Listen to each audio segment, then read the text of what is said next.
Bismillah ar-Rahman ar-Rahim. Assalamu alaikum wa rahmatullahi wa barakatuh.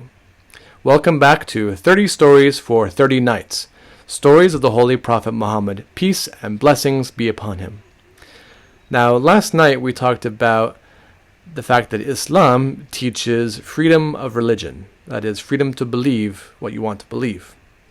And tonight we're going to be talking about a very different idea, which is persecution. And tonight, specifically, we'll be talking about the persecution of the early Muslims, the believers who followed Prophet Muhammad ﷺ at the hands of the Meccans. Now, the people of Mecca, and especially the people of Quraysh, which is the tribe of the Holy Prophet Muhammad ﷺ, they were very unhappy with the message of Islam. At first, they just mocked the Prophet Muhammad ﷺ and his followers as mad. But then more and more people began believing in one God, and they stopped believing in those false idols. Such people began accepting Islam. So the chiefs of Mecca began to worry about the influence that the Prophet Muhammad ﷺ was having on people, and how his message was affecting their daily lives. Specifically, it was impacting the power that they hold over people in their town. The chiefs of Mecca got together to discuss the issue, and decided to stop the Prophet Muhammad ﷺ. They decided to stop him by force. So they began to persecute his believers and followers. The disbelievers treated Prophet Muhammad ﷺ and his followers with great cruelty. When they saw them in town, they would abuse them, saying bad things to them and throwing things at them and hitting them. One disciple or follower of the Prophet Muhammad ﷺ who was treated very badly was Bilal radiallahu anhu. He was a slave from Abyssinia, which is now known as Ethiopia. He first heard about the message of Islam from another early follower, Ammar radiallahu anhu. Ammar radiallahu anhu told him that in Allah's eyes everyone was equal. This message was life-changing for slaves, who were treated as objects to belong to other people back in those days. Bilal radiallahu anhu was instantly attracted to the message of Islam.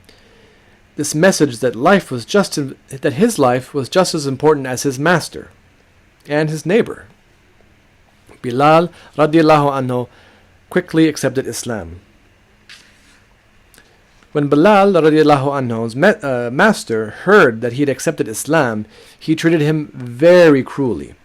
He would make him lie on the blazing hot sand with a large pile of stones on top of him. He wanted to cause Bilal radiallahu anhu so much pain that he would say he no longer believed in one God. But Bilal radiallahu anhu would never go back to believing in idols. No matter how much they hurt him, and how much weight they kept putting on his chest, how many stones they kept putting on him, he kept saying, Allah ahadun ahad, ahadun ahad, meaning God is one, God is one. Fellow Muslims felt great anguish for Bilal radiallahu anhu. And even the enemies of Islam were amazed by his strong faith and devotion. Some of the early Muslims had earned a lot of wealth from their work. One such Muslim was Uthman ibn Affan radiallahu anhu. He would often buy Muslim slaves from their masters and then set them free. In the very early days of Islam, men like Uthman radiallahu anhu and Abu Bakr radiallahu anhu spent almost all their money for the sake of Islam, and their sacrifices meant far more than the ones that would come later. So let's look at a few questions for tonight. Number 1. Why do you think that the Quraysh were so unhappy with the message of Islam? Number 2. How do you think Bilal radiallahu anhu felt when he was being persecuted? Number 3. Who was Uthman radiallahu anhu, and how did he spend his wealth? Alright, I'll let you discuss those questions with your parents and your family, and I'll see you tomorrow night, inshallah. Assalamu alaikum wa rahmatullahi wa barakatuh.